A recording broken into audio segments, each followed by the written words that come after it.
The Sefer Megillat Starim says that, notice that there isn't much detail regarding why a person gets punished with Kaf HaKela.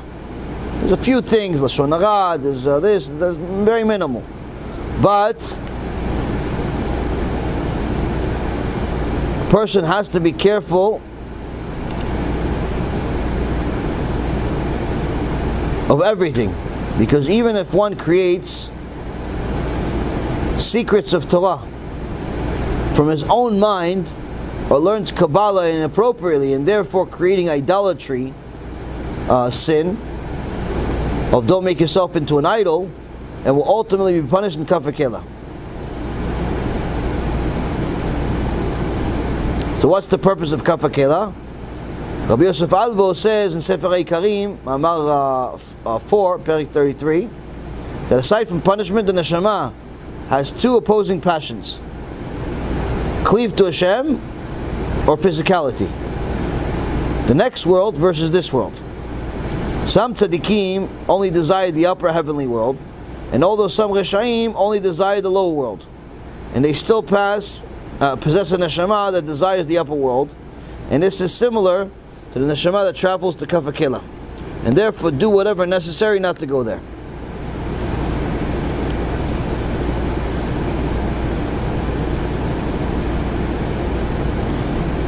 Lastly, the Chidah in Parashat Shoftim Od Hei, in the name of Rabbi Avraham Azulai, in the Sefer Chesed LaAvraham, on verse in Deuteronomy chapter 20, verse 19, that the nefesh, when it's inside the klipa, is like a rock inside the Kaf HaKela, and it's feeling like the Satan.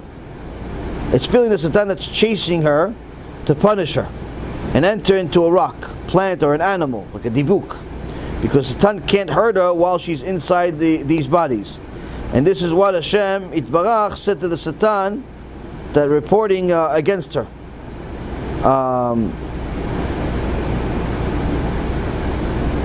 So the Satan complained to Hashem, how come he allows this neshama to hide from her punishing her in Kaf HaKela? And and Rabbi Avraham Azulai says that Hashem helps even the Reshaim while they're getting punished. At least gives them a time of a break.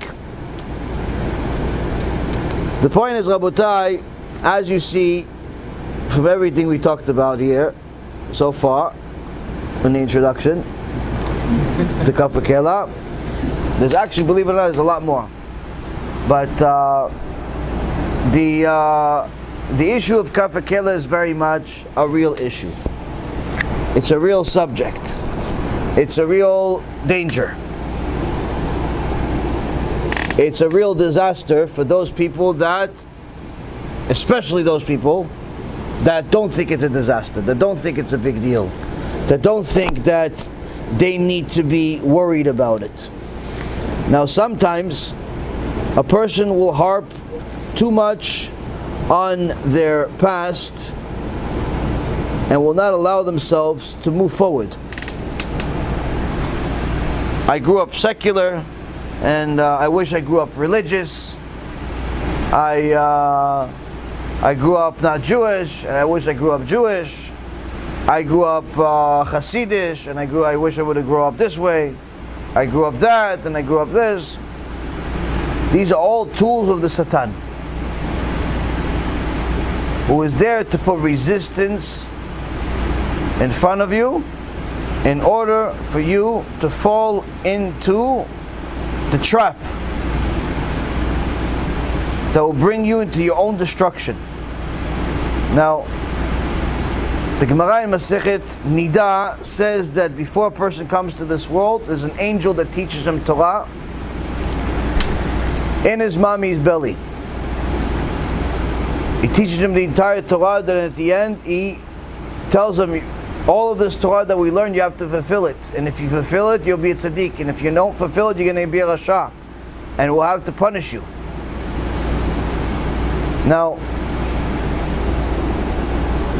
if a person remembers all of the Torah and remembers all the good things and has no difficulties in their life, then obviously there's no point of them being in this life.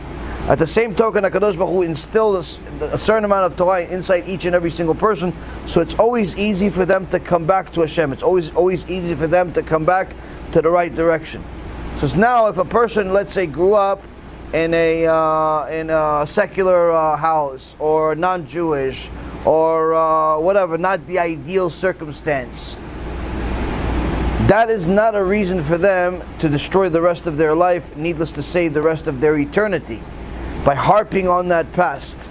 Because if HaKadosh Baruch Hu gave you that upbringing in that secular house, in that confused house, in that modern house, in that non-Jewish house, in that idol-worshipping house, in whatever house you grew up in, that means that number one, you were supposed to be there because of whatever it is that you're connected to in your previous life and everything else. 2, you can handle it. 3, it was the best possible thing that could ever be for you. Meaning, there was no better option. You would not have been better off had you grown up in a more religious house. You would have not been better off had you grew up in a Jewish house instead of a non-Jewish house. You would have not been better off had you grown up in a such and such house instead of the house that you have. To say such a thing is 100% kfirah, which will lead you into Kaf HaKela. In the best case scenario, if not Gehinnom permanently. Why? Because HaKadosh Baruch Hu does not make mistakes. But how come I didn't learn earlier? Because you didn't want to. No one ever taught me, because your neshama wasn't ready to. But how come Hashem put me in there? Because of what you did in your previous life. Meaning, all of the questions that you have answers to them. You may not like the answers, but whatever circumstance you have, you made it. You chose it. Says the Reshit Chokhmah, there was a tzaddik. All his life he kept Torah and mitzvot to perfection. Got up to Shamayim. Says to HaKadosh Baruch Hu, I'm here. I worked hard. The Bet Din of Shamayim says you did amazing. But there's a little bit of lichluch, a little bit of dirt on your neshama from some small things that you did. There's no such thing as a righteous person not sinning. So for that, a little bit of filth, you have to clean you in Gehinnom. 3 days. Or you could come back and be reincarnated for an entire life. Tzaddik says, no, forget about it. I don't want to go back to the world. It's a big risk. Live another 50, 60 years. Possibly make sins this time around. No. I'd rather just go to Gehinnom for 3 days. Okay, no problem. Couple of giant Malachei Chabalah come and start taking them down the long road to Gehinnom. As they get closer and closer, he starts feeling the heat. He says, what is this heat? We're in Gehinnom. He's like, no, it's still going to be a few miles away. Wait, you tell me it's this hot from this far away? Like, we don't know. We're just angels. So I don't know if I can take it. They're like, listen, you already made it. You already made the decision. They get closer and closer. He starts crying to HaKadosh Baruch Hu. Save me from this. I know I chose it, but I can't do it. I'll go back to the old world for 70 more years just to avoid 3 days. Just to avoid 3 days. I'll go back for all 70 years just to avoid 3 more days. 3 days in Gehinnom. He didn't even enter Gehinnom yet. He was just on the way there. When he came to the world, do you think he just put him in some random body? Does Hashem do anything random? The cells in your body have names. The hairs on your head have names. The stars in the universe have names. HaKadosh Baruch Hu has names for everything. You think there's anything random? You just happen to appear in some family? You happen to do this and that? HaKadosh Baruch Hu put you there for a reason. And if He put you there, it's the best possible thing. Now, if a person understands the basics of emunah in HaKadosh Baruch Hu, that Hashem runs the world and nobody else runs the world, it becomes much easier to handle all of the different trials and tribulations of life. Why? Because the Satan will always tell you, listen, you don't need to be so hard on yourself and push yourself to learn 2-3 hours a day. You can learn half hour a day. Why? Because you work. You can learn less. Why? Because you're married. Because you're tired. Because you're fat. Because you're skinny. Because you have an eye over here and an eye over here. Because you're this. Because you're this. You'll give you excuses of why you can do all these different things. You can do it. You can do it because I like you. Because you like me. And well, whatever reason I'll come up with. And little by little, a person is following the Satan and designing their own destruction. Well, HaKadosh Baruch Hu, before he brings a neshama into this world, he tells the neshama, the angel tells the neshama, look, this is the world you're going to be in. This is the house you're going to be in. This is the family you're going to be in. This is the height, the weight, the this, the that. Or this sentence. What is it? Gehinnom, all the... Okay, I want that. You sure? Yeah, for sure. Sign. You have to sign. Meaning, there's no mistake. You were born that way because it's the best thing for you. There was no other better way. But despite all of that, Chachamim teach us, if a person understood how significant it is to be a Baal Tshuva, they would thank Hashem to no end for giving them the opportunity to be one. Baal Tshuva is not just somebody that was not religious and now is religious. Baal Tshuva can be a person that's been religious their whole life for certain things, but not religious for other things. He could have kept Shabbat his whole life. He could have kept practically everything else, but he wastes seed. Whether that person kept Shabbat, kept everything, but he wastes seed, or the other person didn't keep anything, whether it's him or him, neither one of them have a share of the world to come. They're both doomed. Yeah, but he kept Shabbat. Okay, so they'll shut off the Gehinnom on Shabbat for him. That's it. It's the only privilege that he has. Yeah, what about the rest of the stuff that he did? Goes in the garbage pail. He gets rewarded for it in this world, and that's it. After that, it's nothing. Why? He has a issue, he has a serious sin that, unless he does tshuva for it, it's not fixable in the next world. It's too much damage. What about the other one that didn't keep anything? Same thing. Which means that both can be Baal Tshuva. And Chachamim say, a Baal Tshuva, there's simply nothing better than that. And if a person understands the significance of a Baal Tshuva, where the Zohar says the Shekhinah is constantly on top of her, because she's a Baal Tshuva. Shekhinah is constantly on top of him because he's a Baal Tshuva. That already is like a miracle of miracles. Even more so. Person understands, wait, this guy that's been through most of his life and now is doing tshuva, okay, so he's good, but he has to earn a lot in order to get to a lot. I made a lot of sins in my life, but I did tshuva. And if I continue going this way, I can turn all of those sins into mitzvot. If a person seriously calculates how many sins they made versus how many mitzvot, surely you made more sins than mitzvot, with all due respect to everybody. At least I know I did. Number-wise, for sure, more sins than mitzvot before I did tshuva, for sure. To turn all of those sins into mitzvot, I'm a tzaddik.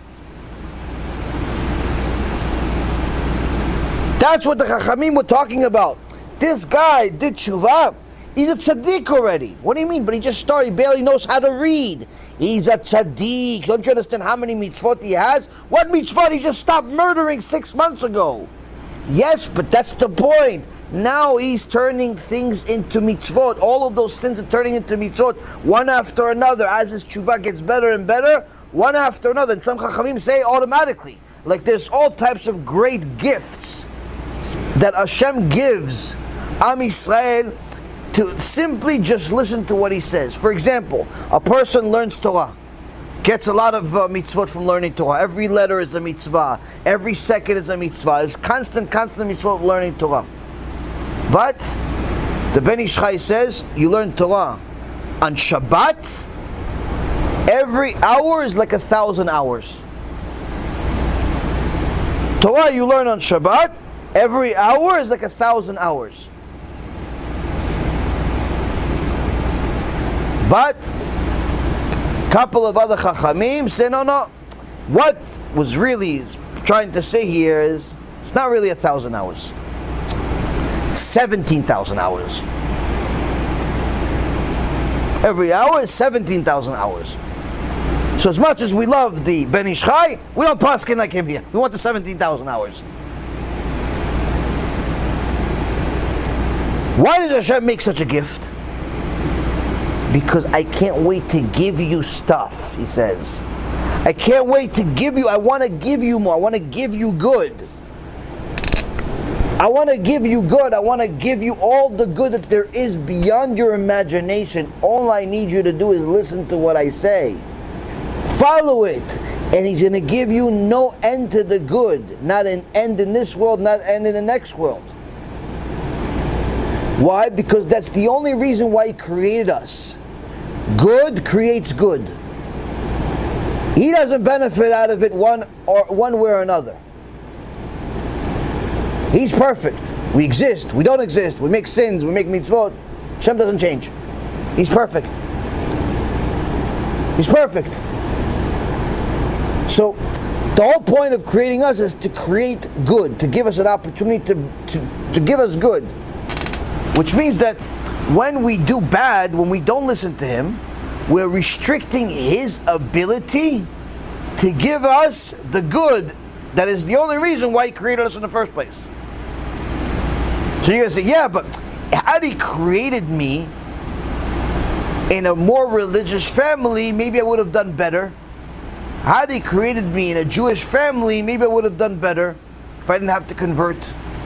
Had He created me in a certain way as a man instead of a woman, maybe... Wait, you think you know better than Hashem? You think that you would have picked a better situation for yourself than Hashem did? When He's the one that created you and He knows what's good for you better than what you know what's good for you, and He only created you to give you good, and you still think that you know better than Hashem? And then you're surprised that there's a whole section for people like you called Kaf HaKela? So that's the thing. When a person understands, starts thinking about all of these different things, says, you know what? It makes perfect sense. It makes perfect sense. Why? Because you have to be much stupid to go against the hand that feeds you, the hand that created you. And you say, yeah, but he wasn't born religious. What do you think? Hashem is just going to leave him out in the woods? He created him to give him good, but because he was born in a certain family, in a certain neighborhood, in a certain place, Hashem is just going to leave him there? Like Hashem didn't put him there? Everybody gets a chance. Everybody gets a chance. Nobody goes through a whole life without hearing from Hashem. Nobody goes through a whole life without getting an opportunity to see the truth. Not once, not twice, and not endless amount of times. Everybody gets a chance. Everybody. Question is, what are you going to do with that chance? Some people are going to focus all of their energy on complaining. Complain, I was married to that guy, I was married to this girl, I did this, I did that, I did this. Okay. Go ahead, complain. See if anybody's listening anyway. Other people, okay, this is what I got. What can I make out of this Play-Doh? What can I make out of it? What can I do with this?